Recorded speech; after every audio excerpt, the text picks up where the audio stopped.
Hey, this is Mike. Hey, this is Kaz, and you are listening to Two Book Watch Snobs, the only watch podcast that wants to know, why don't we build our nests and raise our ducklings right in this pond? There are no foxes and no turtles, and the people feed us peanuts. What could be better? You have made all the way to episode 285. I have been reading a lot of Make Way for Ducklings to my toddler. It is a fine book. That was a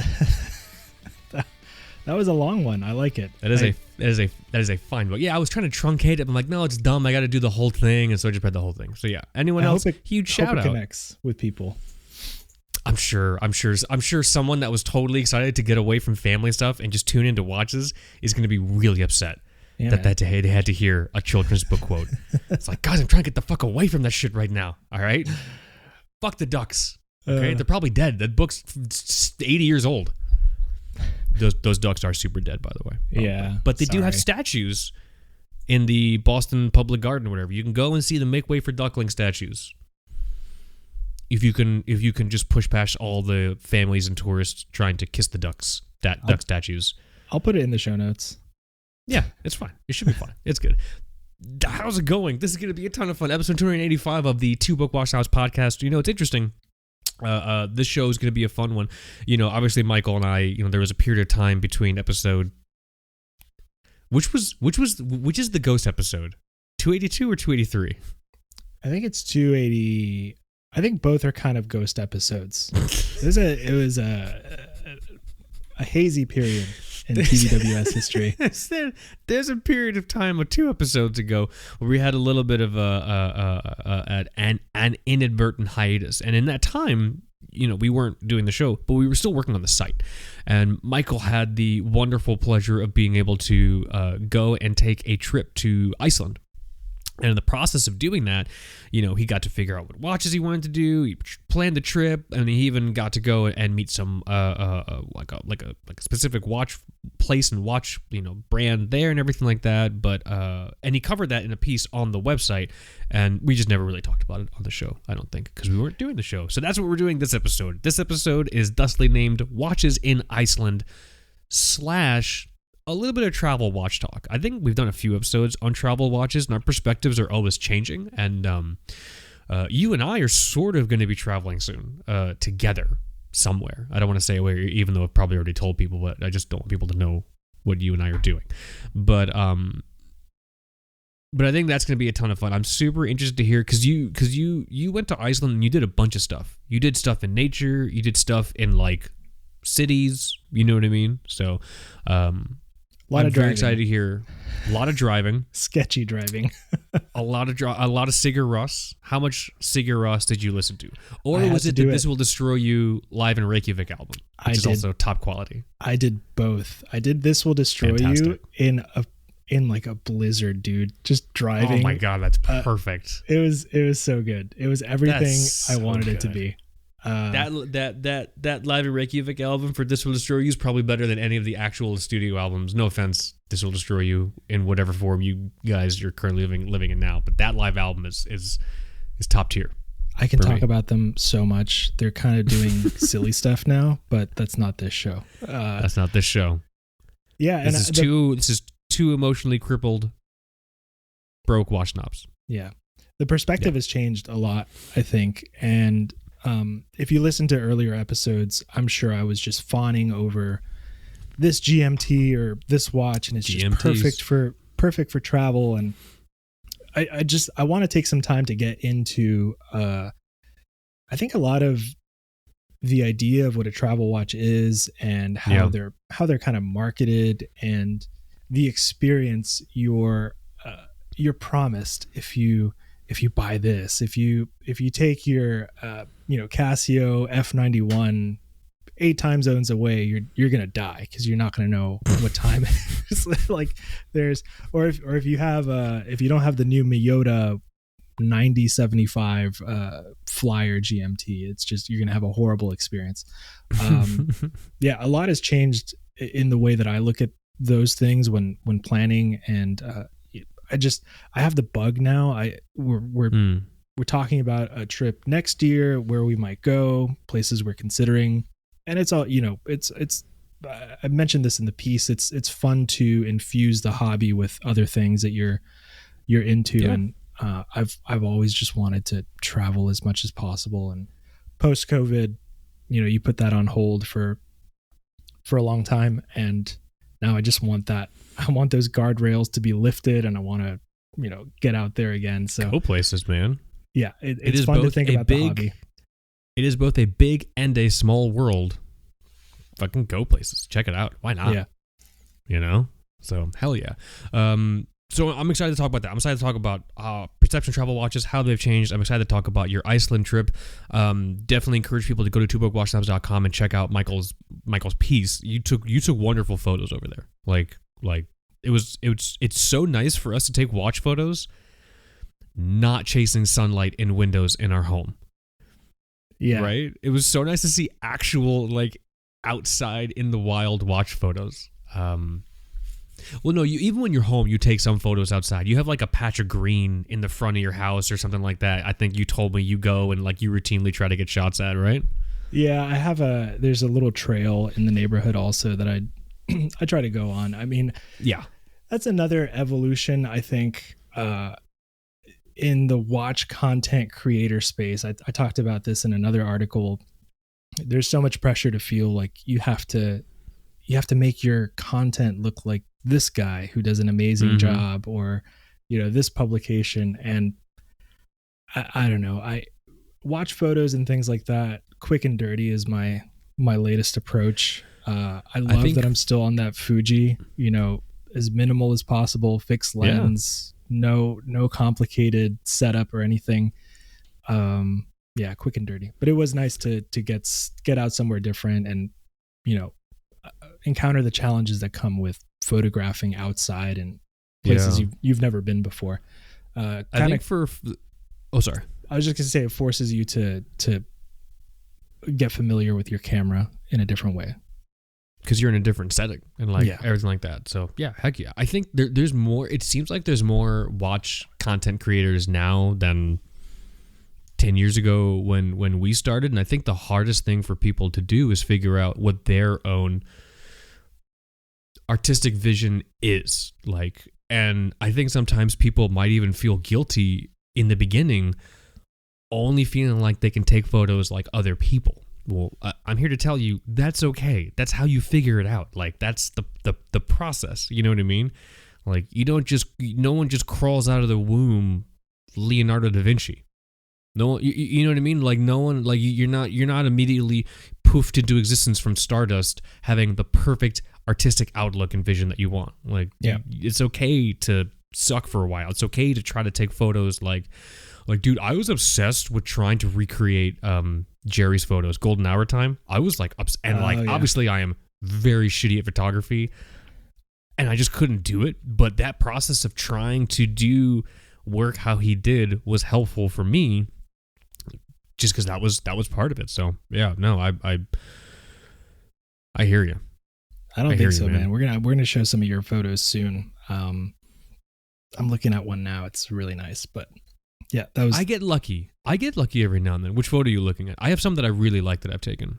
Oh well, it's for your wrist check. Oh shit. Okay. Oh, did you were you able to see what I'm wearing? We should probably do wrist checks. That we talked about that skill, kind of watch spotting over work calls and things like that. It's weird, man. It's weird how good you get at it. Yeah. Oh yeah.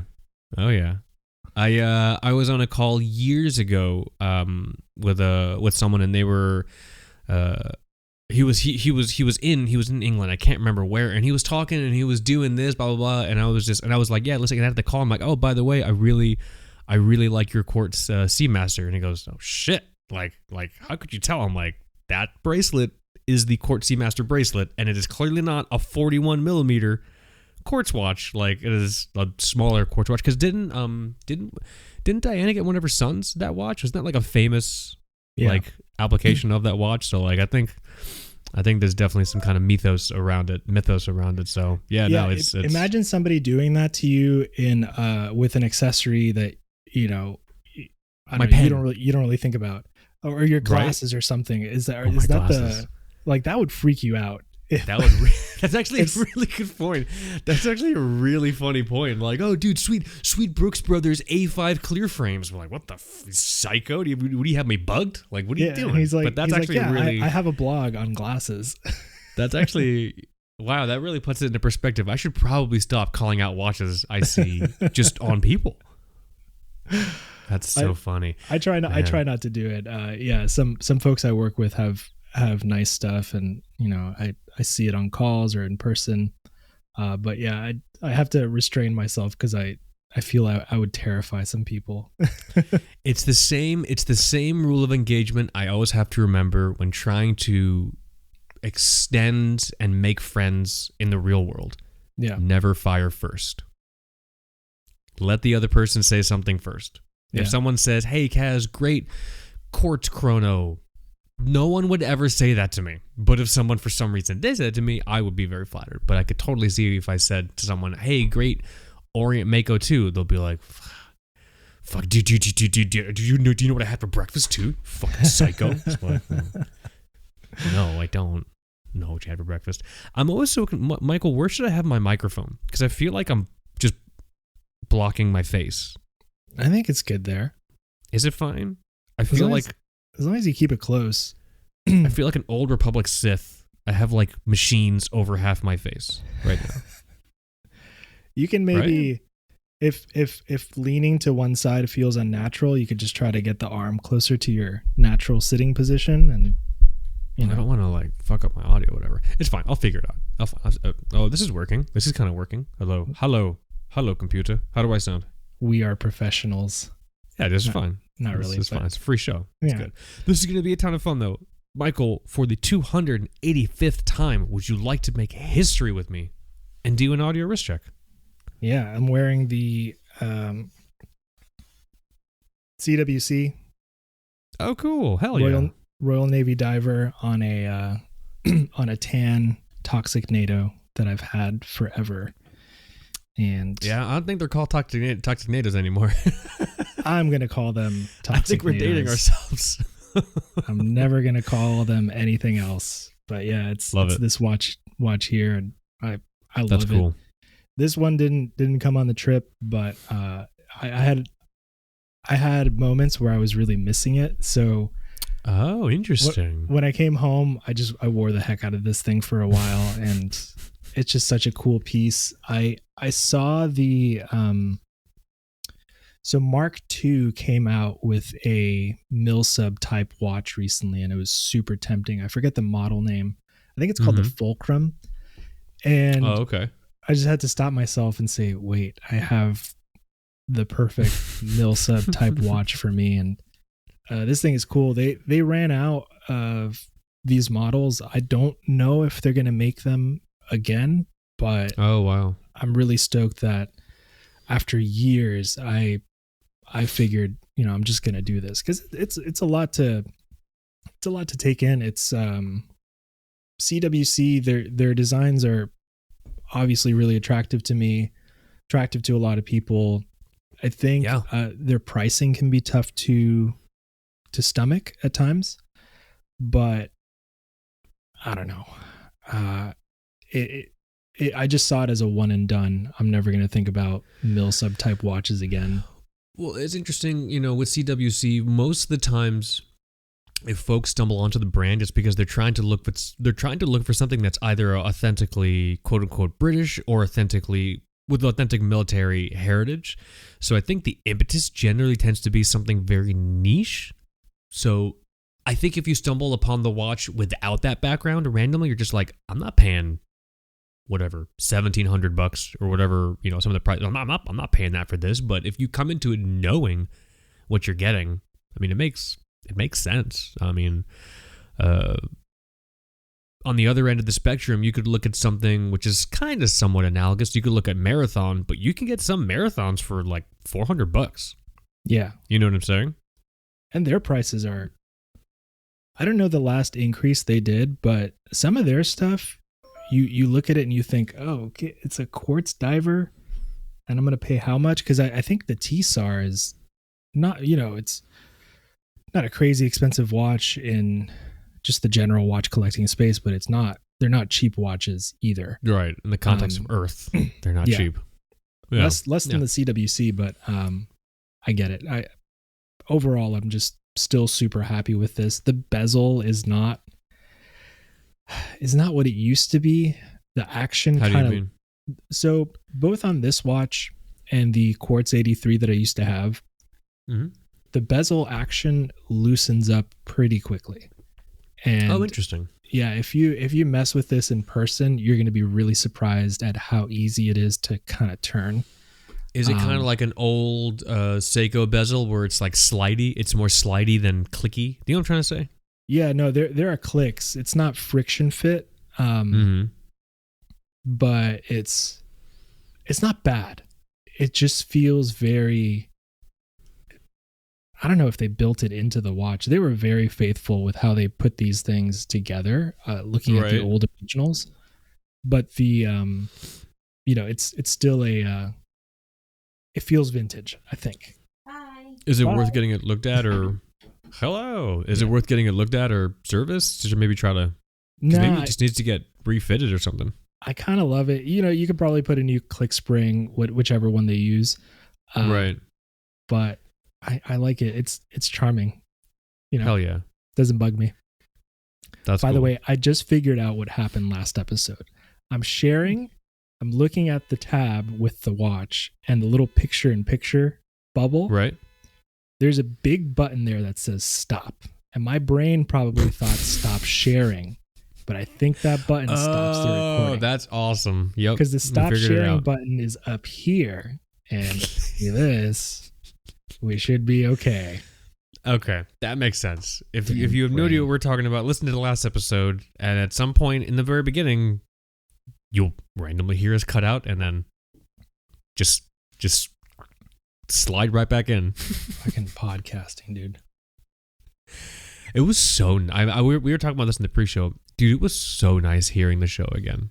Yeah, and I really appreciate it. Everyone left us very nice comments and a ton of really cool feedback, and we have to respond to everyone's comments, and it sounds like a lot of people enjoyed having the show back as well. So yeah, very cool. Very cool. Is that my go? Yeah, what you got?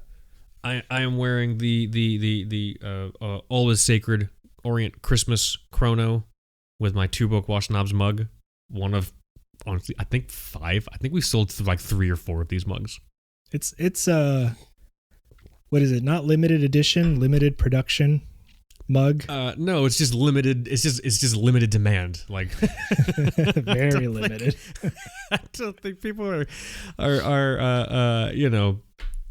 stomping down the door to get our TBWS mugs. But yeah, I'm wearing the Orient Neo 70s Christmas Chrono. The Orient Neo 70s series, for people that don't know, is a line of Orient watches that we don't see too much here in the States. It's more of a JDM thing, but even Orient JDM is kind of going away from it. But the idea around the Orient Neo 70s series is to take watches that have a trope from timepieces that were popular in the 70s. And so in this case, it's kind of like a panda dial or whatever. You take that and you do a little bit of like a fun twist on it. So in the case here, it's obviously this teal dial with these, you can see it really good in this photo, these like alternating pinstripes. They're not just pure linear pinstripes. They have a little bit of like it almost looks like TV static in them. So I love this watch. It's limited edition. Speaking of limited editions, limited edition, I think it's I can't remember the year. That's really sad. It was I believe it was made for Christmas in Japan for, I think, 2016 or 2017 out of 1,000 pieces. And so, no, I love this watch. I haven't worn it in a bit. I'm going to have some surprises in the next few episodes, Michael. I haven't told you about this, but some things that I've parted ways with in the past from my collection, they're coming out. Wow. So we'll talk more about that. But this is one of those things that's been in the collection since the beginning, and it's a fun one. This was the originator of Castile. Yeah. This is what started it. You know? Are these pinstripes, is that a functional thing tied to the solar panel, or is it just stylistic? The solar cells, wherever they are, those are in the subdials. Okay.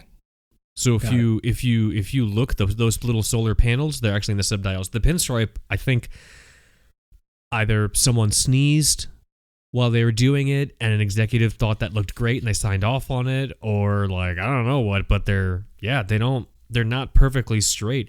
If they were perfectly straight, this would be like, it wouldn't feel as fun. Like, this is just a fun watch. Yeah. You know what I'm saying?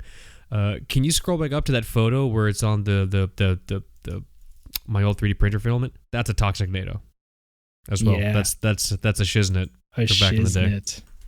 There you go.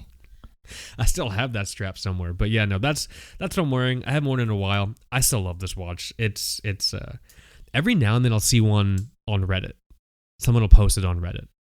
How funny is that? The white and the black ones are still pretty easy to get. You can find those easily. Yeah. Those are, I mean, not easily. You'll probably have to, actually, you might be able to find them on Amazon. They're a little more expensive now than they were a few years ago. Probably like between $300 and $400. If you can find it for under $300, go for it, because that's basically what it was a few years ago.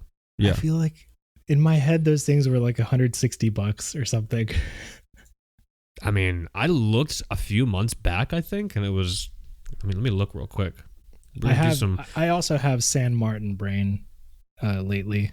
So. Listen, San Martin, I think, might be ruining everyone's pricing adjustments. Let me see here. Orient Neo 70s solar chronograph, and this is a solar chronograph movement. Oh no, shit, you're right. $180. Okay. Well, shut my mouth. Yeah, everyone go buy this watch. Everyone use our affiliate link to go buy this watch. That is a very smooth good transition. Yeah. So folks have asked, because we used to do a Patreon, we don't do that anymore.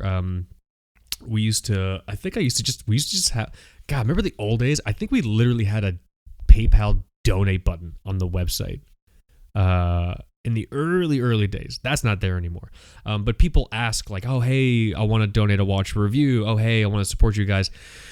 Use our Amazon affiliate link. It's on the website. If you go to the website and go to the nav, I think there's a section of the nav. What does it say?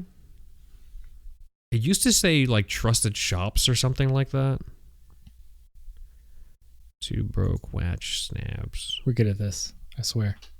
Yeah, no, it's fine. I don't care. Whatever, dude. Okay, so no, right now it says Joma Shop favorites. We do have an affiliate program through Joma Shop as well.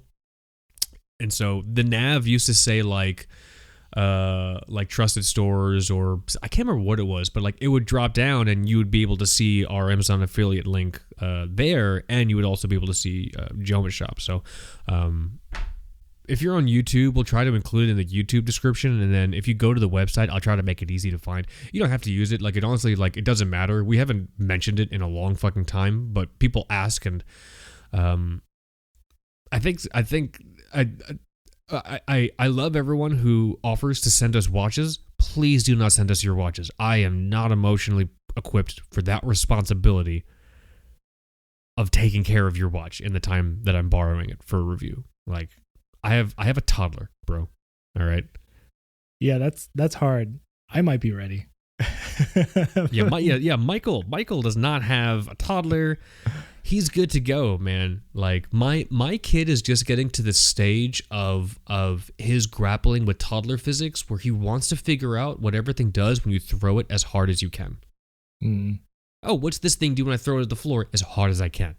What's the thing do when I throw it at the window? As hard as I can. And so, like, I'd rather not have someone's fucking Rolex GMT master here, whatever, while that happens. You know what I'm saying? So yeah, that's a good point. Yeah, it's a really good point. And his favorite thing to do is like to like just break into my office, because he's tall. He's tall for a toddler, so he just like he doesn't just like walk in and like quietly. He does like SWAT style breaches. He'll quietly turn the handle because he knows sound travels, and then he'll go blah. And he'll just like run in here screaming. It's Kicks really the funny. Door down, tears his shirt off, throws a flashbang, gets me on the ground. He zip ties me. I'm in the middle of like a work call, and I'm just like, I'll be right there. It's just my kid. Impressive tactics. Yeah, man, he's got a YouTube account, so he just learned everything he needed to learn about breaching. Breaching. From wow, that might be a SWAT and a birth joke. That's good. It works. I'm proud of that one. Proud of that one. YouTube videos for both of those, both contexts. Please do not YouTube. Please do not be YouTube births. We watched a birth at the as part of like the like we did some classes and stuff like that, getting ready for it. Watching it on video is worse than being in the room. I was in the room, and I remember the doc and the nurses were like, "Oh, do you want to which side do you want to be?" And I'm like, "Oh, I want to be on the goal end. I'm gonna be back here with you guys." And they're like, end zone. "Really?" And I'm like, "Yeah." I'm like, "Okay, let's get you a chair." "Oh, no, I don't want to sit." "No, that's for when you faint. We're just gonna put a chair behind you." Yeah. But it wasn't that bad. Certainly, the images are burned into my eye, into my brain, in the back of my eyes forever. But like, how often are you going to get the chance to see something like that? Not in like an emergency. I mean, obviously there's an emergency, but like, or a video. Yeah. You know what I'm saying? So, and I have a very strong vasovagal response. It did not kick in during that process at all. It's good. So, if you're in this situation and you have the opportunity, just at least like peek. Just like look, as long as obviously whoever you're there with and is in the process of actually passing a person through them is fine with it. You should probably double check with them. The business end. Yeah. Yeah, I want to be in the business end. I want to be in the other end of the barrel. I want to see what happens. How many times am I going to do this in my short life? How often am I going to get the chance to do that? Yeah. These headphones. And there's like stitching involved, and like it's just man. Very metal. Good stuff. This took a turn. Are we a pregnancy metal. podcast now? I don't even remember what we were talking about. Amazon affiliate. You should go and use our Amazon affiliate link or our Joma Shop link. I will say I want to do a piece on Joma Shop. I want to do a piece on what it's like shopping through it, because we've had listeners of the show tell us that they've bought like $10,000 watches through Joma Shop, and it's been fine. It's you're not going to get a fake watch through Joma Shop, but you do have to do some due diligence with the timepiece that you get before the like return window closes or whatever, to make sure it's functioning properly, it's not damaged, blah blah blah, because it's gray market. It's stuff that couldn't sell elsewhere, so it ends up at Joma Shop. It's basically I can't remember where the negative stigma behind them kind of began. Maybe I know people had difficulty understanding if something was actually in stock and ready to ship versus you would purchase and then it would be sourced, which I think would happen with expensive pieces. Yes. But if you're buying like a, Seiko or Citizen or something, I'm sure they have it on hand and it, goes your way. I think it's also just the stigma of gray market. It's just like, oh, you're not buying it from the brand. It's like, so fucking who cares? Yeah. Like, fuck the brand. Whatever, dude. Each one has its use case, I think. And, you research and you learn, and I don't know, you do what's right for you at the time. There's nothing inherently wrong with Joma Shop. I think I would love to do a piece on that at some point. Like, we should buy a watch through Joma Shop and catalog that experience and turn it into an episode. That would be cool. They have aqua racers. They do have aqua. They actually have a lot of stuff. They even have pre-owned watches. Like they actually have like a selection of, like, people will sell or trade in their watches to Joma Shop. So I don't know. It's cool. They got a Father's Day sale. You can get yourself something. What? Get yourself a Mito. I don't know. Oh, yeah, we're not doing a Father's Day episode. If you have a father in your life and they're a watch person and you want to buy them a watch, I'm going to tell you the best advice I'm going to give anyone during this time of year: do not buy them a watch. They don't want whatever you want to buy them. Unless they give you a list. Yeah, or you talk to us. And we know that person also. Yeah, unless we know that. If we don't know who the fuck your dad is, don't ask us for advice. We have no fucking clue. But if for some reason we know who your dad is, we can probably figure something out for you. Yeah, it's this Sunday, right? It is this Sunday, yeah. Okay. I'm going shark tooth hunting. I told you about that. Yeah, I gotta get something. My wife asked me what I want to do, and I'm like, I don't know. And eventually we came to the conclusion that ever since I was a kid, I always wanted to find shark teeth on the beach. I never did when I was a kid. And I now live in the shark tooth capital of the world. Fucking apparently. We're going to go over to Venice/Casperson Beach. I'm going to find some fucking shark teeth. That's a solid. Take some photos. Take some watch photos with the shark teeth. Watch shots? Yeah. Yeah. No, I will. What should I wear? Ooh, what should I wear on Father's Day? Should I wear my dad watch? Should I wear my Monte Triumph? I'm afraid of getting it not wet. That's a dumb way of saying it. I'm afraid of getting it scratched. I think you'll be fine.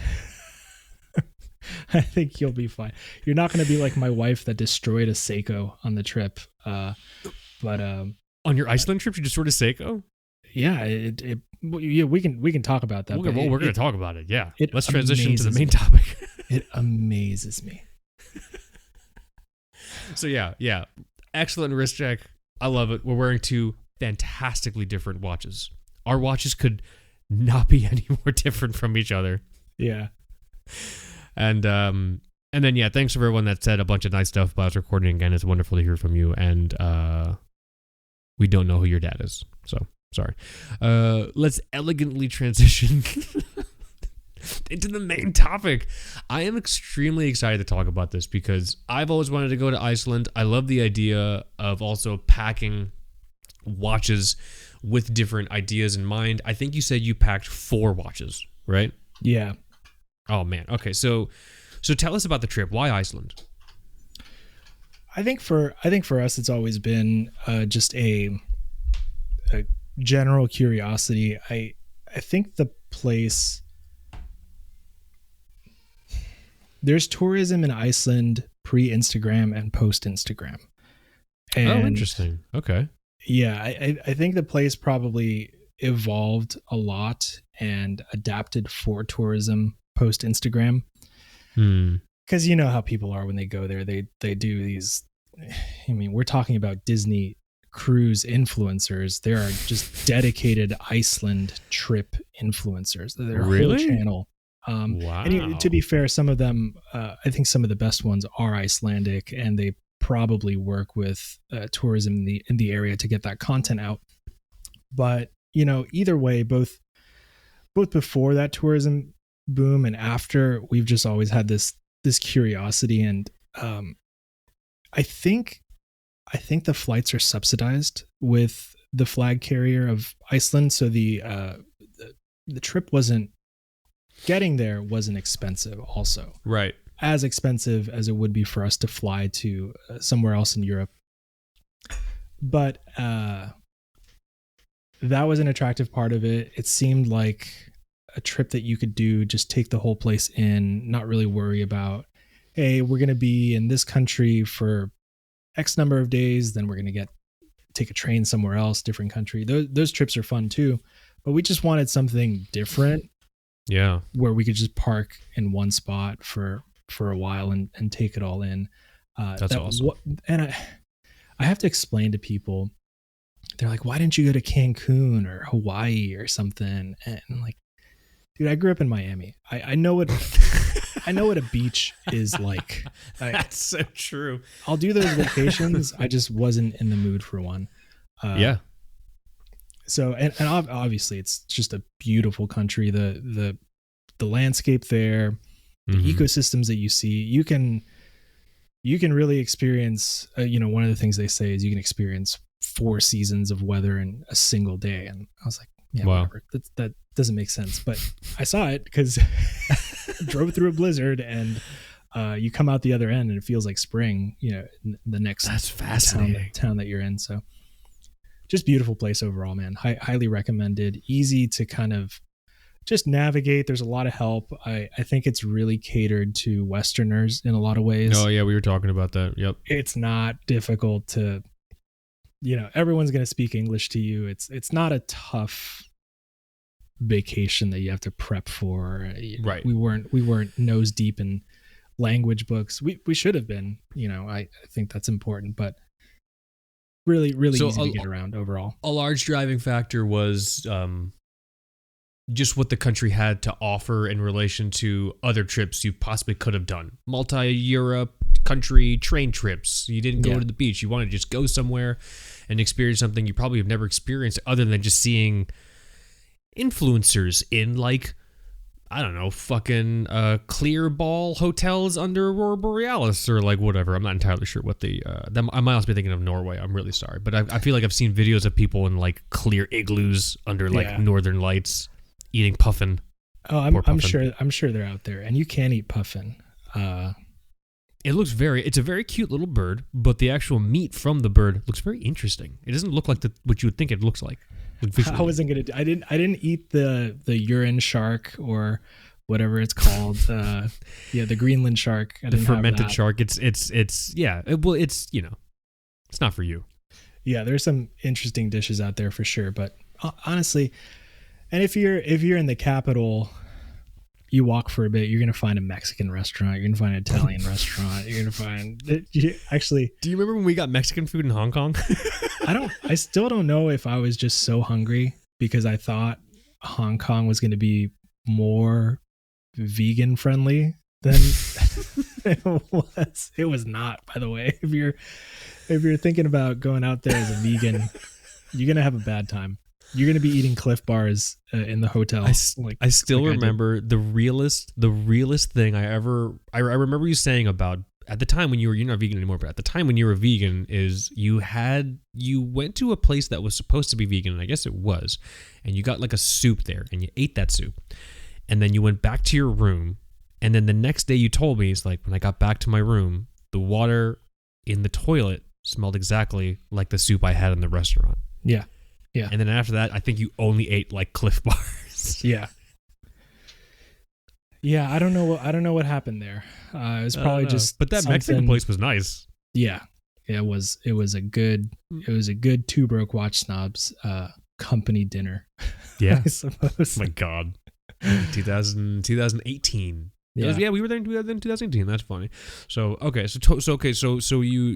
you had your reasons. You had your reasons for why you wanted to go, and then you had to watch plan. 4 watches. Did you set on a number of watches first, or was it I'm bringing this? Oh, but I had to make sure I have this. Oh, I need to also need this. Like, how'd you get on 4 watches? I started with just what would be fun, and I talk about the. I should probably pull it up because I have some pretty cool shots here. And if you're not watching the video episode, you should head over to YouTube. Head over to our YouTube. That way you can see the video and everything like that. So like the video and all the images that we're looking at. Ooh, of course, obviously. So the Doxa was a big one just because I like to take that on every memorable trip. It's kind of, we could talk about the idea of travel watches has evolved for me, but this is my travel watch, I suppose, just because I like getting as many passport stamps as I can with this. This has been so many places. So this was a non-negotiable, basically. That was the idea. This has to be one of them, and there's no getting around it. So the Doxa, that's how the Doxa came in, and it was just so perfect for the trip. I could have just taken this and nothing else. Beautiful. And probably would have been happy. Hell yeah. Yeah, just some shots here, and this was really fun. One of the things I was thinking about was, what if I go to a nice restaurant? Who cares, man? We did eat in some nice spots, and I'll warn anybody going over there. It's getting there, not as expensive as you think. Eating there, way more expensive than you think. Really? Yeah. Okay. Yeah, my wife bought a $30 soup. I was pretty surprised. Were there gold nuggets in the soup or dodo eggs? No, just lamb and potatoes, and it's expensive because they don't.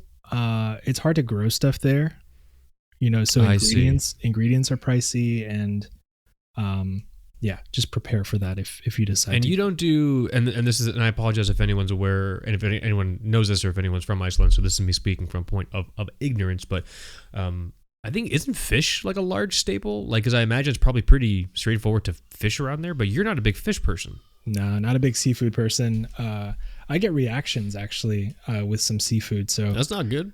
Yeah.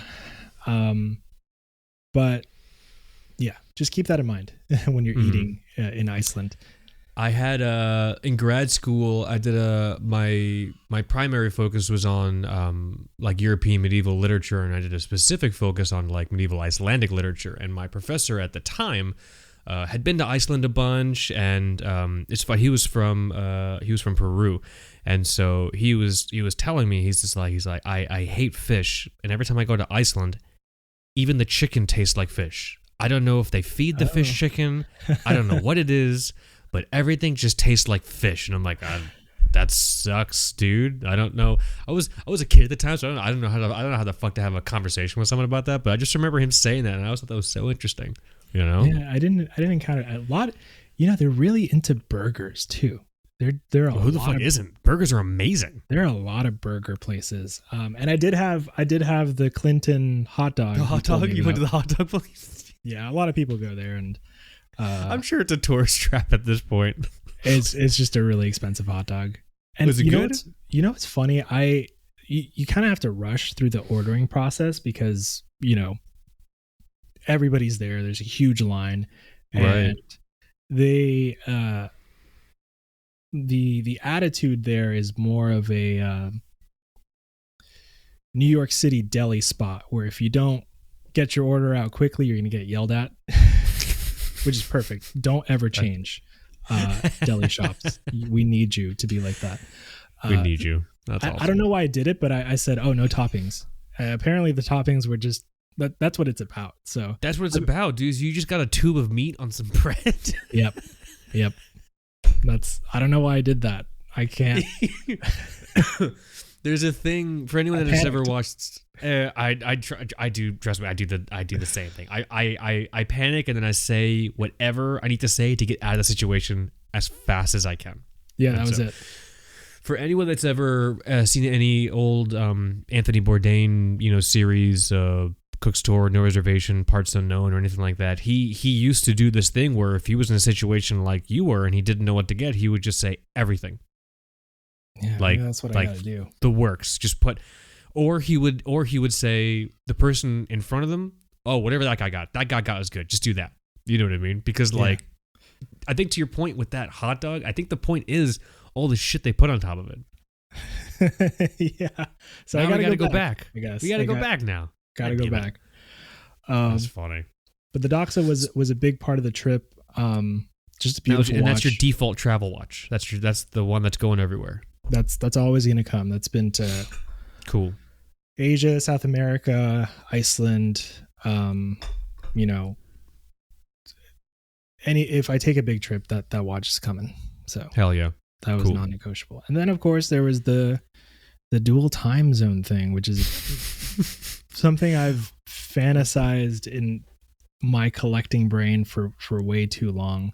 Right. So I needed something. Watch folks fixate. Yeah, they fixate on it. Yeah, and I really, let me pull it back up. So for that one, I brought the Sangan Professional GMT. How cool. Diver. How very cool. Hell yeah. And there's a reason my wife is wearing it in this photo. We can talk about that later. Is the story about how she broke whatever watch she was wearing before? Yeah, I don't know how she did it, but this was just something to keep track of time back home. We were working with a pet sitter, and there's a lot of... It's a lovely photo. Like the watch in all black with all of the light textures in the background. Hell yeah. Thank you. It's a hard place to shoot. I'll tell you that much. All the reflection off the glaciers and everything. It's, if I was a super skilled... Iceland was wasted on me as a photographer. No, I don't think so. Some people do crazy stuff there. Some people bring drones and crap like that, which I don't think you're supposed to. Those people are paid. Those people are paid to take photos there. Yeah, that's a good point. Unless I missed something, TBWS did not pay you to take photos there. No.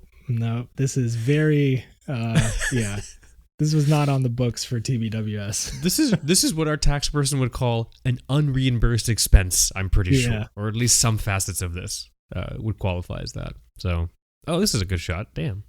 Yeah, my wife is in this photo somewhere. It's kind of like a Where's Waldo photo. Where the fuck is Waldo? I don't see no one, dude. Yeah, we can She try in the after. water? She's like in the water waving, like, stop taking your phone out. So the good thing about this is it has the it has a setup that we talk about a lot where you keep the function of the elapsed time bezel with an internal 24-hour scale.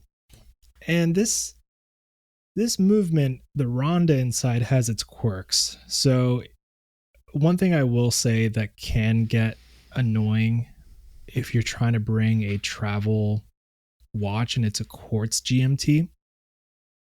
So there's a trick with this movement where if you want that GMT hand to track a second time zone, you have to kind of wait until 45 past the hour. Oh, then move the GMT hand to the time that you want. And then by the time the minute hand gets to the top of the next hour, it'll be geared in and ready to go at the right spot. Oh, now how did you discover this quirk? Just Googling? It's actually in documentation somewhere from Rhonda. I had to. Oh, okay. Because I felt that it was misbehaving a little bit. Like, why isn't the GMT hand hitting where it's supposed to at the top of the hour? And that's something that the manufacturer suggests. There are some other tricks people do to get past this, but this, if you're looking at a watch and it has some kind of whatever really common Ronda quartz GMT, you're probably going to encounter that. So that's something, and once you figure it out, setting it to your home time and local time is not a big deal. So it was nice to kind of wear this watch and think about the dog and, look at cameras and see if everything's okay. Just a great piece overall. And as soon as she started wearing it, it was kind of hard to get it back because she just really, really liked it. And cool. I like the fluffy glove with a watch brand founded by a Marsoc guy. And like all their photos are like military with people bleedy wrists and all that. It's kind of fun. Yeah. It works.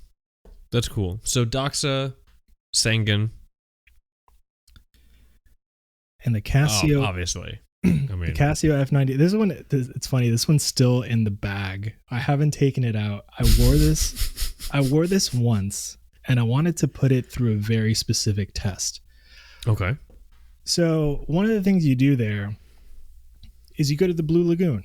It's like a big kind of spa facility with hot springs, and you kind of.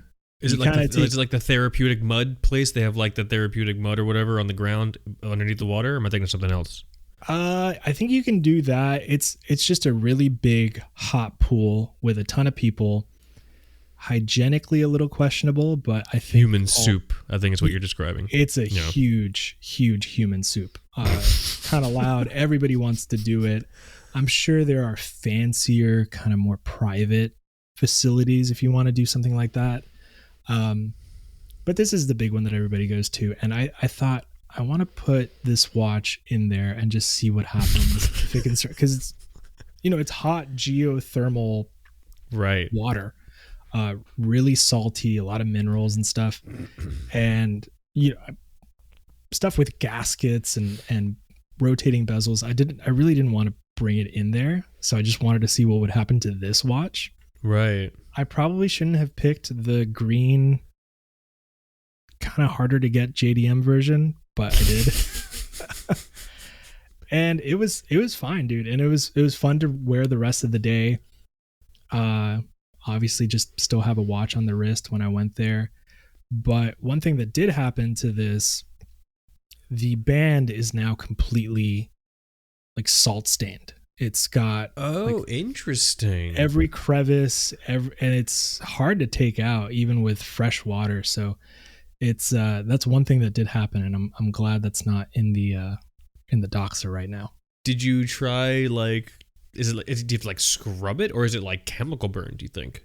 I don't know. I'm just gonna leave it the way that it is. It looks cool. Maybe I'll wear it on the next episode. But just kind of fun to take this lightweight, just stick it in a bag somewhere. Mm-hmm. None of my watches I have no It's funny. I still don't have a travel case or a watch roll or anything. It's all socks. I was gonna say I still stick mine in socks. Everything was in a sock or on my wrist. So I don't know. There's some cool stuff I've been looking at for travel cases and all that, but I just never pull the trigger. I don't like all the lifestyle stuff with travel. Like I just need something minimal, nondescript that doesn't look like a fucking, just a sock. Maybe I'll just buy some really nice LL Bean wool socks, and that will be my travel watch case. I will say I also started packing. This was horrible. I think I started packing like 6 hours before we had to leave. Oh yeah, no, you don't pack. That's when you pack. You pack in a hurried panic. Yeah. Like before the flight, like immediately before the flight. Yeah. I was looking for my shoes 2 hours before, which would terrify me. I think, maybe a few years ago, just being super prepared and everything, but I don't know. I think it was harder so we went with a ton of family, and they're just like lifelong Florida. And to them, going somewhere like this is alien. Like they brought 47 different types of coats and all that. But oh my God, I think living out here for as long as we have, we thankfully had a lot of that stuff already. Also, I'm sure your blood's thickened. You're not too adverse to cold anymore. This sun coming in now, the heat we've been getting recently is bothering me. Really? Wow. So, yeah, packing was quick, and I just shove everything in socks. So if you want to know how the Two Broke Watch Snobs, our advice for traveling with watches, I don't know if you want it. It's not going to be what you think it is. Ask someone else. But no, I would love the idea of like a watch roll or something. Like I don't. Every time I start to look, I'm just like, I don't know. But I think you're right. I think just, sometimes the journey you need to take is just accepting you're already where you need to be. Socks. Just pack your watches in fucking socks, bro. I think Watches of Espionage has come up with some travel rolls or something, or like a case or something that looks pretty cool. But also, when you do find something nice in that space, it's not cheap. It's you kind of got to spend. So, depending on the situation, if you have watches you've got money in, you can spend money on a travel case or whatever. It is kind of fun to stick a $2,000 Doxa in a sock and just throw it in the bag, though. I'll see you when we get there. Like we romanticize about like our dads and stuff and their watches. I don't know. My grandpa probably threw his Rolex in a sock and shoved it in a bag. So or our parents did what I've begun to do, at least when I'm like the last few times I believe I'm definitely doing this on the next trip that you and I are taking. Just one watch, and it's the watch you wear the whole time. Yeah. That's a good call. That's how my travel watch view has changed. I just wear one watch, and we did this actually. We went to Massachusetts over April, and I just had one watch. I just had my Grand Seiko. That was it. That was the watch. I wore that when it fucking snowed. I wore that, just like hanging out, and that's the travel watch. Whatever I have to fuss with the least. But that also might just be like traveling as a dad with watches. Because I already got a bunch of shit now. Yeah, 40 plus pounds of toddler gear, and the toddler. Dude, and the toddler, and diapers. You have to bring diapers. You have to bring a combination of pull-ups and diapers depending on how old your kid is. And so if you really do the math, you could potentially go through 2 diapers and maybe 3 to 4 pull-ups in a day. They didn't tell us this in school. No, they didn't tell me shit in school. I could write my name in cursive with a pen. That's about it. That's what we learned in school. And so it's so like my view of travel watches is just whatever the fuck I'm throwing on my wrist, and then that's it. Now I might break that rule for our trip, for your and my trip. I actually might bring more than one watch. But so you had the Doxa, that's your default travel watch. You had the Sangen, that's your dual time zone watch. You brought your JDM Casio F9W1 or 1W, whatever it is, specifically to test it in this geothermal hot spring. Yeah. Right. And then we had this little Seiko 5. Yeah, so this is kind of a half. Is this a modded Seiko 5? Yeah, it's an incomplete Seiko 5 Mac V SOG mod. Okay.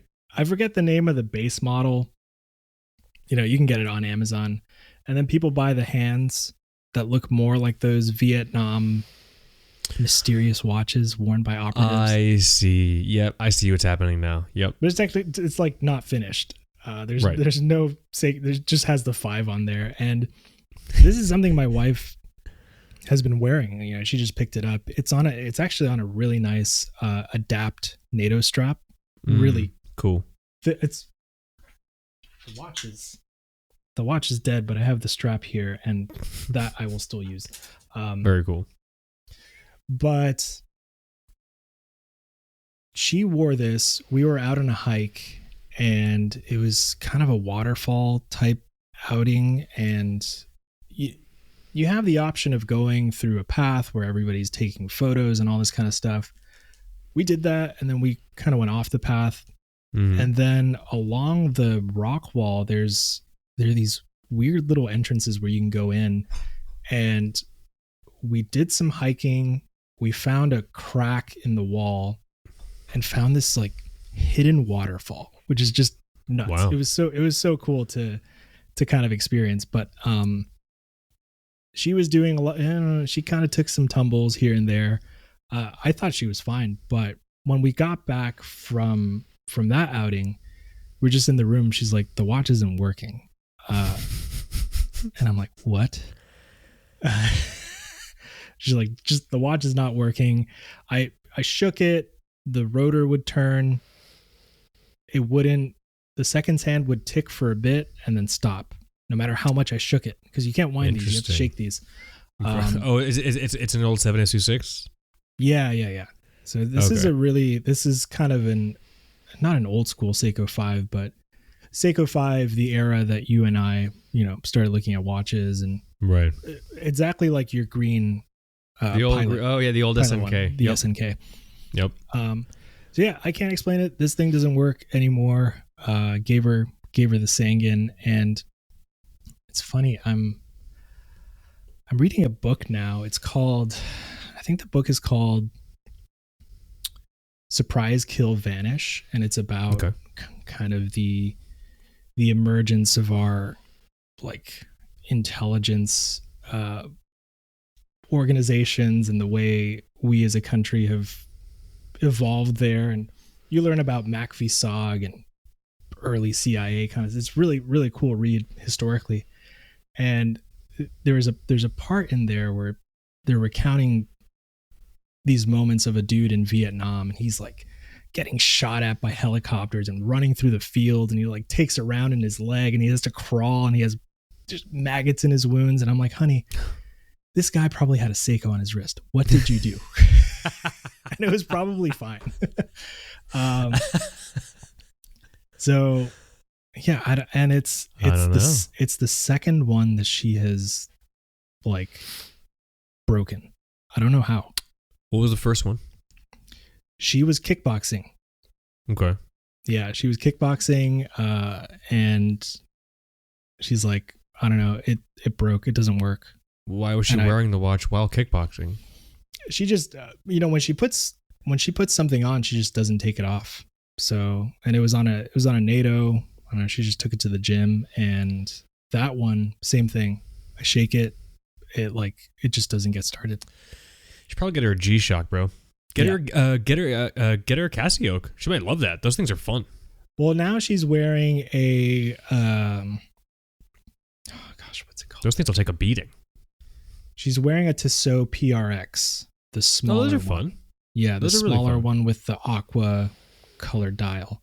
Yeah. And that's been good for her. But I'm like, don't do anything crazy with this. So You could, if you wanted to, you could send that that 7S26, the one that broke in Iceland. You could always send it to Baird. I don't know if you reached out to him.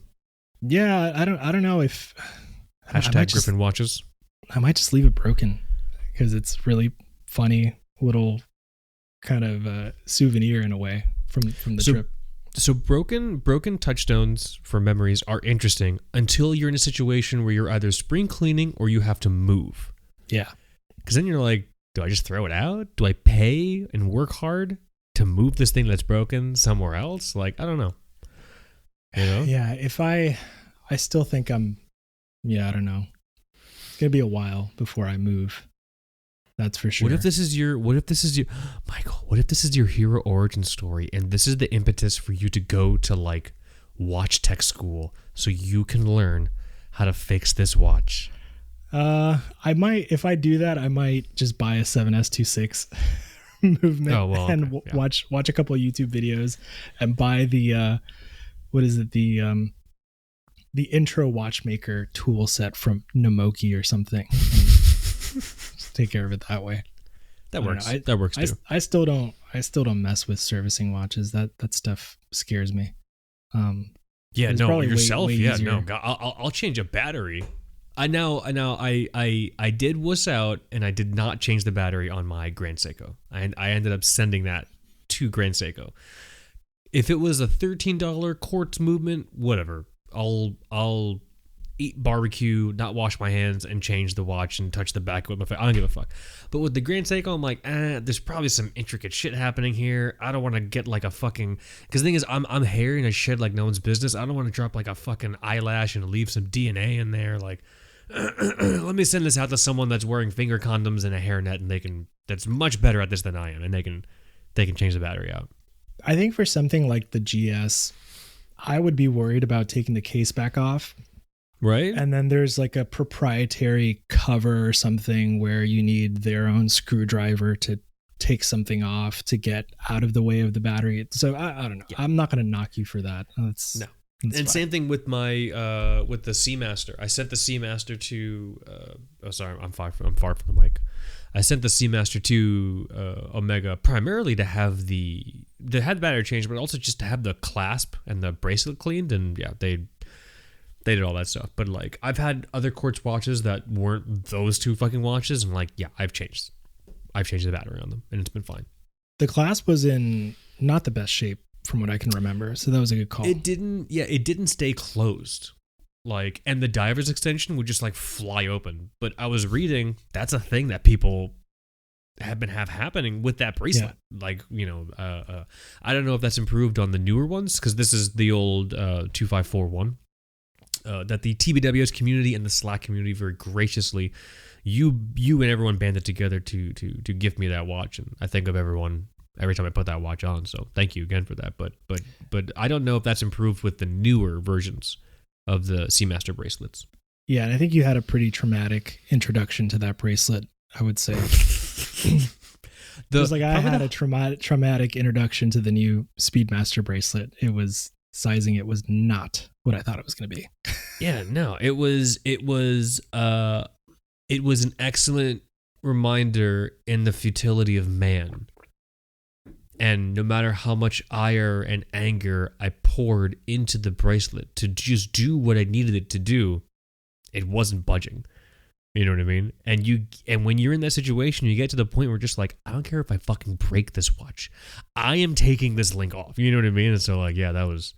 But after that, I got the perfect watch changing tool. I've seen people with the hammers. You ever see the little hammers? Those make me uncomfortable. Yeah. Because I've seen some people really wail on watches with those hammers, and I'm like, fucking... At the mall. Yeah, I like at the mall. Yeah, like the mall kiosk folks. No disrespect to them. They will beat that shit like they're tenderizing fucking flank steak, dude. All right? Yeah. Like no business. Those, I don't do this. I prefer the one, it's like a vise. It like sits in a little contraption, and you turn a screw, and the screw very slowly lines up with the pin of the pin and collar, and just slowly pushes it out, and then you can just pull it out with a little pair of pliers. Or like, there's no violence. associated with it or anything like that. Now, all of these woes can easily be circumvented if manufacturers just unilaterally and universally adopted fucking screw links. Every watch should have screw links. Well, that's what I thought the Speedmaster had, because if you look at photos, you see little screws, but they're not screws. They're little caps that go over a pin. Oh, that's stupid. Just right? Messing. All I have is kind of a... I don't even think this is for watches. I think it's for eyeglasses. I think I bought the wrong thing. I think this is literally all I have to size a bracelet. Those look like they're for watches. Maybe. I don't know. But there's a secret part of Dante's Inferno where he goes through the layers, and at one point you see me, and all I'm doing is resizing Speedmaster bracelets. It's like a bucket just full of Speedmaster bracelets, and no matter how many you take out, it never goes down. Yeah, I'm not stuck in the pit. I'm not in the trees. Satan's not chewing on my head, but I'm resizing Speedmaster bracelets. You don't even have the distinction of being in a circle. You're in the stairwell between two circles. Yeah. Sizing a never emptying bucket of Speedmaster bracelets. I hope I never have to do that again. Oh, Jeez. what level of orological hell is that? Oh, I can't remember if I asked you. Did you go to hell in Iceland? The place I was telling you about? It's like under a volcano or something? No. That's all right. So we spent a lot of time on the southern part. So we just kind of drove west to east along the south. We stopped in a place called Vic, cool little town, great burgers. There's a insane burger place there. I forgot the last place we went to, but you can really just drive everywhere. And also, one thing I did not know about Iceland is they have a seemingly very active off-road modding type scene. There are just Land Cruisers everywhere, and that's been a recent interest of mine with my latest non-watch purchase. Were you inspired? Did you take home learnings to apply to your Land Cruiser? I was inspired, but I was also in a Kia when I was there. So, well, now this is okay. This is very important. What kind of Kia were you in? I don't know. What was the model? What's the most common hybrid one they have now? It was not good. It was. There's the Telluride. There's the Sorento. There's that one. Sorento. Sorento. Okay, so mid-size SUV, hybrid SUV. Okay. Yeah, it was that thing, and it had their, I don't know, the car rental place said, oh, it's got snow tires. I'm like, all right, that's what we had, but it was still. When I say blizzard, I mean blizzard. I think I might even have a shot here. Like just total whiteout? Yeah, I sent it to you and you were like, holy crap, dude. Oh my God, that's right. They have these chimneys over there, which were just so cool. I wish you can get these in the States. But where yep, here you go. Oh my God, fuck that shit, dude.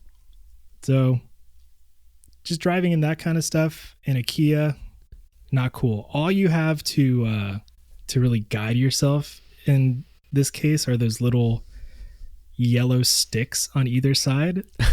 And then the car in front of you. Yeah, and the car in front of you. And you drive, and then it disappears, and then the next one comes, disappears, the next one comes. It was kind of nuts, but it's like so my wife's from up north. I'm, and you and I are both of the 7 people in existence that can claim this, born in Florida, because I think everyone that lives here in Florida is from fucking somewhere else. But you and I are native Floridians, and my whole life, I've driven in like Florida rain, like tropical rain, where it's just a sheet of water. I'll never forget the first time. This is before we were married, but the first time my wife was here, and I was driving the car, and it was the if you're from South Florida, you know exactly what I'm talking about. The old 3 p.m. rain. It was the season for 3 p.m. rain. And it was just a sheet of water, and she goes, "Holy shit, what are we gonna do?" I'm like, "I'm just gonna keep fucking driving. You just drive. It's fine. You just you look for the yellow dots on the road next to the car, and you just keep those next to you. Like, yeah, I can't see in front of my hood, but it's fine. I wonder if Icelanders feel that way about driving blizzards. Like, that's fine. Just look for the yellow sticks, and just don't hit anything. It's fine. Yeah, it was. It was It was, I think, 2 hours in that when we were doing it. Holy shit! In a friggin' Kia. Okay, that's nuts. Yeah, Florida 3 p.m. rain. It's like 10 minutes, 50 minutes, 45 if you're unlucky. But 2 hours. You can time it. It goes away pretty quick. But no, that was fuck, dude. Do not recommend. But we had to make it back to the capital. Yeah.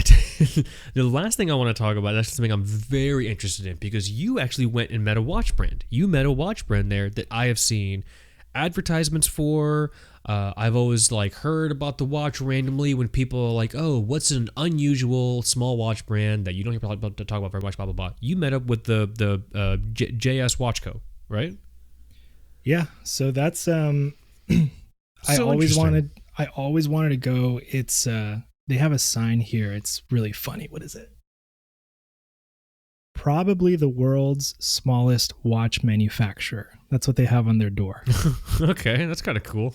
Which is just really, really cute. And I've always been interested in the designs and just kind of how, they're very isolated in a way. Even if you look at the whole space of big watch blogs and all that kind of stuff, I don't really think anyone's crawling over their dead to get a review sample of a JS Watch Co. and make videos on them and all this kind of stuff. So they're pretty isolated. They just do their own thing. And I was really attracted to some of the time only piloty looking designs. I think they call it the Sif Nart or something. It's for their Iceland. Iceland only has a coast guard. And I think they have 2 ships, which is really funny. That's the extent of what they have. Interesting. So I think they have a rescue team or something, and the brand did, watches to either have them test or give to them, things like that. Oh, I understand. Okay. Huh. And when you walk in, you see these really cool photos of, I guess, celebrities that have gone there. You see, Ben Stiller's here. I think Tom Cruise is there. Who's above Ben Stiller? I don't know who that was. Oh, Elvis Costello. That's what it says. Elvis Costello. That's funny. Kit Harington is on there too. Kit Harington. Nice. Yeah. So you can walk in, look at all these photos and stuff. There's a lot of clocks on the wall, knickknacks. So this is a family-owned business. This is a long, a generational family-owned business. I'm pretty sure I remember seeing that. Pretty sure. When I first heard about them. Yeah. And it was, I wanted to make that pilgrimage. I did think about bringing home a watch.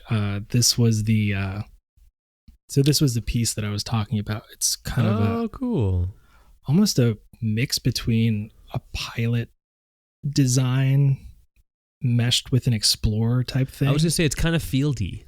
It's kind of fieldy. How big is this watch? It's got to be over 40 millimeters. I think it's 40. It may just be the perspective that I got with the camera, but it's 40, super solid.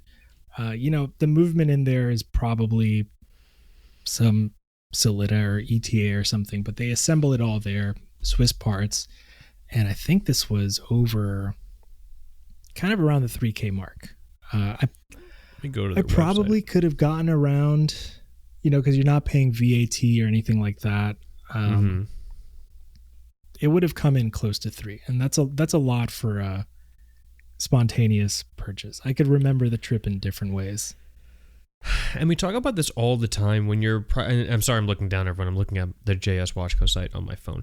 We talk about this all the time when certain watches enter a price tier, usually around 1K and above. It becomes very competitive because in this case here, for $3,000 for this one JS watch that you're talking about, there's a lot of other cool watches I could get for $3,000.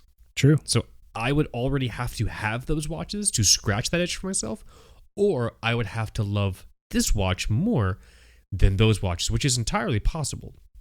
But I think it's also a bit hard to ask folks to do that. But I mean, again, it could totally be different when you're like there and handling the watch and everything like that. Let me see. Technical specifications. Yeah, because now I want to know what movements are in here. It just says Swiss-made mechanical. Oh, sorry? Yeah, the romance of the trip could lead you to do something irresponsible. That's true. That. Right? Okay, so Swiss-made mechanical movement, quote, execution top. I think that's Etta Elabor or whatever it's called. So yeah, it's probably an Etta movement. Rhodium finish, 38 power reserve, which I believe is the 2824 power reserve. Cool. Yeah, and so what got me was like, oh, for that price, you're pretty close to used, I don't know, IWC Mark 18 or something. You can find for around that range. So it's, I don't know, you have to really like the watch or really want to have that memory forever. So you could get a 38 millimeter quartz Tag Heuer Solograph and have about $1,000 left over for whatever you want to do. True. We were just talking about solographs before we started recording, so that's why we have no Watches and Wonders episode this year, and that's part of that is because I cared about two watches that whole show. It was those Solograph Formula Ones and the Alpina Tropic Proof. That was a very interesting watch. Yeah. I want to learn more and get more into Alpina just because I think last year I talked about the release of the integrated bracelet Extreme Alpina Extreme that they did, and they did another version of it recently that's in titanium and automatic, but they have a version of it that's still quartz, and so Alpina is a really interesting brand. But no, and you said, so just going back to JS Watch Co, you said it was a small shop. You found it very charming. Shall we say charming? Very intimate. Small spot. There's one dude in there. I forget his name is on the door. He's not the guy that you see in all the photos, but he talked to me about their crystals are apparently like super thick. He showed me a crystal. I have a shot, but it was crappy, so I didn't put it on the page. But their crystals are super thick. I forgot how thick he told me, but why? Just showing me different components and all of that, and giving me some background on their models and what they do.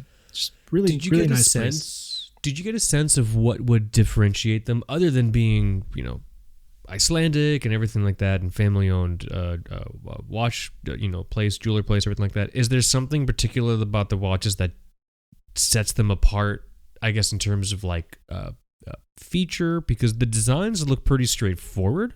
You can tell it's assembled Swiss parts and everything like that, and the design seemed fairly what's the word I'm looking for? Accessible, recognizable, not homages, but you're like, oh yeah, this looks like a pilot inspired sort of explorer dial or field dial or something like that. Did you get a sense of while you were there of maybe what would separate them from other watch brands other than being Icelandic? Yeah, so the one thing that I can think of is and this would be way more expensive within their range. They came out with some watches. I guess the recent eruptions that they've had there, they've had some pretty high profile eruptions in the past. Sure, they came out with some watches where they took the I guess the lava rock that was left over and they made dials out of them. So that's kind of cool. That's I don't know. We talk about the attraction behind them being Icelandic. That's just them leaning into it even more. And yeah. I think that would be tough to get from another brand, or if another brand did it that wasn't Icelandic, you would kind of think, okay, why? I'm gonna get this from them. So it's also it's their version of the Seiko Seasons. Yeah. You know what I mean? It's like, hey, you're doing a dial inspired by this. We're doing a dial made of this. It's fucking lava rock, bro. So yeah. That's cool. And it looks like something else. They're really, really cool. But do they say made in Iceland or Iceland on the dials, or does it say Swiss made? I hope they say Iceland on the dial. If they don't, JS team, you're not listening. But if you were listening, I would highly looking at this you. dial. It doesn't say Swiss made. It just says JS Watch Co. Reykjavik and the model. But Reykjavik is part of the JS logo. Yeah, or just under the logo. Yeah. Gotcha. Yeah, that'd be cool if it said Iceland or made in Iceland, like at the bottom, like under the 6 o'clock spot. You know what I'm saying? Yeah, they might have some watches that do that, but at least the ones that I saw, it was just I didn't see Swiss made or anything. I could be wrong. Yeah, that's good, man. That's cool though. I'm glad you were able to go there and have that experience. Yeah, where are you going next? We talked about this a little bit yesterday, not on air, obviously, but do you want to talk about where you might go next, or do you want to save it? It's still up in the air. Like I said, we're thinking Asia or Middle East, which would be kind of fun, but that's still next year. Spain is also pretty cool. Spain is cool. That was an option. But one thing that I learned, I've really fixated on the whole perfect GMT for traveling thing, and I've talked a lot about that. Yeah. I've had watches like the Batman, the Tudor GMT, the Explorer 2. Right. Oh, wow, that's funny. Crazy watches that have no business being a travel watch. If you think about it, like it's just because they're a GMT. Yeah. If I think about it a little more deeply, I want something where if I lose it, it's not going to be that big of a deal. Obviously, the Doxa would be a big deal. That would be crushing. Yeah. But these days, I think if I really want a GMT to take on a international trip, that's Seiko 5, dude. The ones that they just came out with. They're perfect. And the whole, said it before, I'll say it again, the whole flyer, collar, whatever people say, not a big deal. Office versus like actual pilot GMT or whatever the fuck it's called. Yeah. If you land, just turn the bezel. Just turn the bezel to your time zone. That's it. Yeah, I also think a component of it is a travel watch should also not be something that calls attention. If you're walking around with a Rolex GMT Master, if you're walking around with a Batman in a part of the world where maybe some people keep an eye out for those watches, that's probably not a great travel watch. That's not a travel watch. That's you, I shouldn't say asking for trouble because that's insensitive, but just don't be dumb. Like, to me, a travel watch is something that is easy for you to not fuss over. It can fulfill whatever time function you want. When I travel, I don't care about the time zones. I'm looking at my phone if I want to know what time it is. Yeah. But I do just need to know in general what time it is, more often than normal. And then the other piece is just like something I want to fuss with, something that gets the function that I need, and then something that is honestly just not descript. So if you're walking around and you have an atomic time like Casio and it just changes time zones wherever you go, sweet, rock it. Yeah, 100%. This thing shows the time zone in the top right, your second time zone in the top right, and wherever you are. Yeah, in the main display. Hanging watch dong should not happen with your travel watches. Yeah. And I still love those watches. If somebody wants to give me a Batgirl, cool, go ahead. That's funny. That's the Jubilee bracelet, right? Yeah. But yeah, I probably won't take it. I probably won't lean into the marketing use for that watch. Right? I'm not flying jets, first of all, and I probably won't take it 7 time zones away. Right. I'll take a Seiko 5 GMT for sure. Yeah, and those things are fun. And it's funny, you said they just came out. I think it's been a couple of years, man. We're so bad at time. I know. I think it's been like a couple 2 of years. 3 years probably. Just came out. I will say they have released a lot of fun iterations. We have a review on our site of like a field watch version of the GMT that Nathan had actually done. Nathan did a really nice review of that watch, and he had kind of mixed feelings about it, but I think Seiko's done a lot of really cool things with the 4R34 automatic GMT movement. And I think if you're fixated on a GMT watch for traveling and you want something mechanical, if you're for some reason anti-quartz, which I'll say it, makes you a bad person. So if you want to be a bad person and be anti-quartz for some reason, Either get a Seiko GMT or look for a micro brand that's using one of the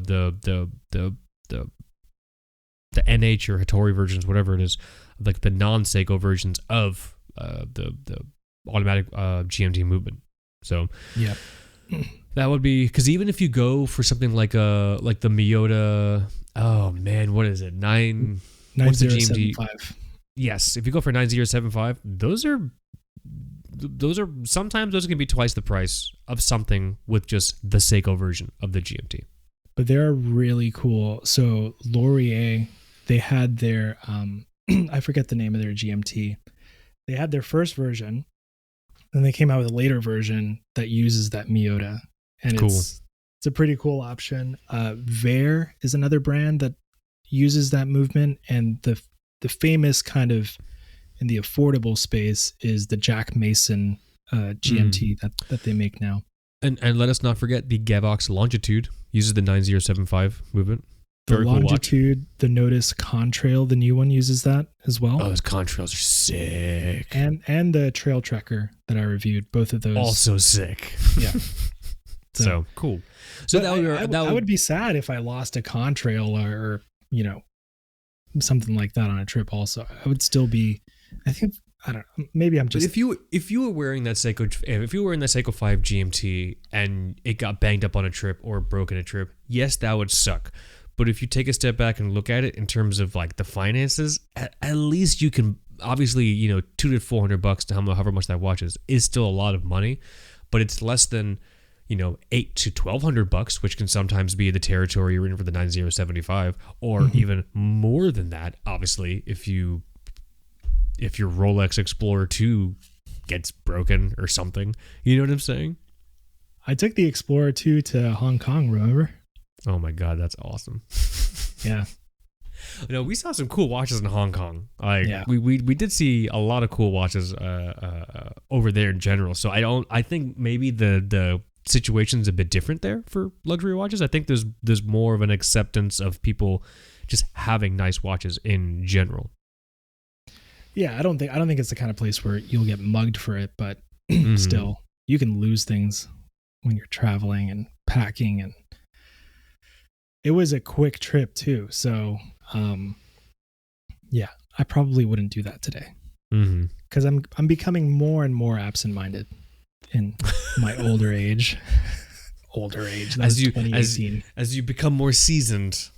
Yeah. Yeah. No, I hear you. But I'm glad you had to get ahead. It sounds like you had an adventure on the trip. Everyone go check out twobookwatchsnobs.com. Check out Mike's piece. Mike's also going to link to it in the show notes in the YouTube description as well, and then I'll also link to it in the on Instagram if you follow us on Instagram as well and everything like that. So definitely go and check out the piece. You got some beautiful photos in there, and for anyone that's thinking about going to Iceland, hopefully Mike's experience and his photos and his piece are just a nice inspiration for you. Can kind of give you a sense of what to expect and everything like that. But I say we also try to get a JS Watchco piece in for review. That could be kind of fun. Yeah, right. I think there's a grand total of maybe 3 or 4 people you'd actually talk to. I don't think they work with a PR firm or anything, so probably wouldn't be nuts. That's awesome. That's so cool. But yeah, what should we? What time is it? Okay, should we spend like a minute trying to figure out what we do for the next episode? Yeah, sure. What do you want to do for the next episode? We haven't done a challenge episode in a while. Oh, a watch collection under $25. Remember we used to do stuff like that, or like dude, we went hard. It's like 10 really watches hard. For $25. I don't know what we did. No, like it was, and like we'd be like, oh, I found this watch strap tool for 45 cents on Amazon. Boom, great. And I found this watch strap from this random brand, $1, great. Like we like hardcore tried to meet those criteria. I think we did a blowing through an Amazon gift card also, like $50. That's awesome. I like those episodes for like January, so after Christmas, when like your aunt in Saskatchewan sends you a gift card and you're like, all right, whatever. Like This is $50. What can I get for $50? Oh, we'll fucking tell you what you can get for $50. All right, dude. There is a. So, I have been. Have you been to the Chinese watches subreddit? I've seen it, but I've never like gone and like. I don't do too much watch stuff on Reddit, so I'm aware of it, but I've not gone to it. Dude, it's a different world, and there's stuff. Really? There's a. I kind of think they're all the same people, like Ardune, San Martin, all these kind of weird names that they come up with. But there's one called Militado, and they have these like sounds like a 40. It does. Sounds like a cookie. Militado with your coffee. That sounds delicious. Yeah, it does. But they have these like $49 field watches or pilot watches. They came out with one that looks like the Mark 11, and they use something the Seiko VK31, I think is the movement. It's Mecha Quartz time only. The battery is going to last like 2 years tops, but it looks really cool and they're super cheap. I don't know. I might mess with one of those. That's interesting. If you had a $50, I don't know if they have gift cards, Watch Dives gift card. I was going to say, like, yeah, if we're doing the Amazon gift card challenge, it's only things you can get on Amazon. I have to bring back my shitty Amazon watch review bit. I used to just buy shitty watches on Amazon and review them. I'm going to bring that back. Well, you were looking at some wood watches. Wood watches, people. Keep an eye on the side. You might see some wood watch reviews soon. And my wife was shopping on Amazon. So she saw the history of the stuff that you were sending me. She was like, what the hell is that? What the fuck is happening? She's like, this is so ugly. Yes. A different awesome world with the wood watches. I sent you that website that was... Oh, the reviews only... It was a products. website that only reviewed wood objects. Yeah. Weird. Wooden blah blah blah. Wooden watches. Wooden ducks. Like, it was really funny. Oh, the internet's a weird place. Yeah. Yeah, man. Someone put in the prompt. They attached it through a Python script to their AI model, and they hit enter, and they built a whole website. The push of a button. Let's think about. I like to doing a challenge episode. Remember affordable vintage watches? We do affordable vintage watches. I feel like that is just such a crazy thing to get into now. I feel like I'm unplugged from the vintage watch world. Also, my particular niche for the vintage watch world is all Soviet watches. I feel like that's very complicated right now. Yeah, and vintage Seiko is very different. I think, right? We talked about it a little bit with DC vintage watches, how that space has changed significantly from 2012, I don't know, 2014. Yeah, I'm pretty unplugged also because everything looks so different post watch blog insurgence and right inflation. So everything is very different. What if we did like a desert island challenge or like a survival challenge where it's like you get a budget and then we each have the same list of watches with different price points and we choose the collection from those watches as our like apocalypse team or something. You ever see that where it's like you have $100 and here's your list and you can spend $10 on Captain America and like $60 on like Doctor Strange. You ever see those dumb things? That's good. That's we could probably like not that. what I'm thinking about if I'm in a castaway situation, but yeah, that's fun. I'm thinking about food and water, Kaz. Fuck, dude. All right. What watch am I wearing as I'm hallucinating and talking to a volleyball? I think we did do a survival watch episode, and I talked about that Sylvester Stallone Richard Mille with the water purification tablet. Where do you think those watches are right now? The people that bought them. Joma's shop. They're sitting in a warehouse in a shoebox in the back of Joma's shop. I forgot about that watch. Just waiting for like I really hope someone puts in a gray market order. You know what movie I've been craving to watch and I don't know why? Have you ever seen Daylight with Sylvester Stallone? This sounds so familiar. No, I don't know if it's a movie where Lincoln Tunnel or some tunnel collapses and he's like he has to get all the people. Yes, I've never seen it, but yes, I'm familiar with it. So it's historically one of the first times where, like, it was around the time where he discovered Panerai, and That's how I know this name. Yes. yeah, and he was like, oh, that's cool, yeah, Italian military, whatever, and he wore it, and I guess everything changed for the brand after that. So I don't know, kind of corny from what I remember, but I don't know why I just feel like watching. You know what's interesting? So he wore that watch of his own, volition, I guess. So I'm curious, if you do watch that movie, let me know if there's any watch glory shots, because the you know what I mean? Because the brand, I don't think the brand worked with the film to like highlight it, right? So I don't think so. Or I would be so curious what just a natural shot of a watch you recognize in a film is, without like the James Bond Omega close-up or something stupid. You know what I mean? it would be cool to check what that guy Periscope has to say, because I'm sure he investigated that, because it's very possible that Panerai did work with them. Oh, you think so? Made it seem like they didn't, because they've done sketchy stuff like that in the past. But I wonder if he has something to say about that. Really cool page. If you're hesitant about a lot of the weird marketing that goes into Rolex and Panerai, especially, he kind of uncovers some interesting stuff. Super fun page.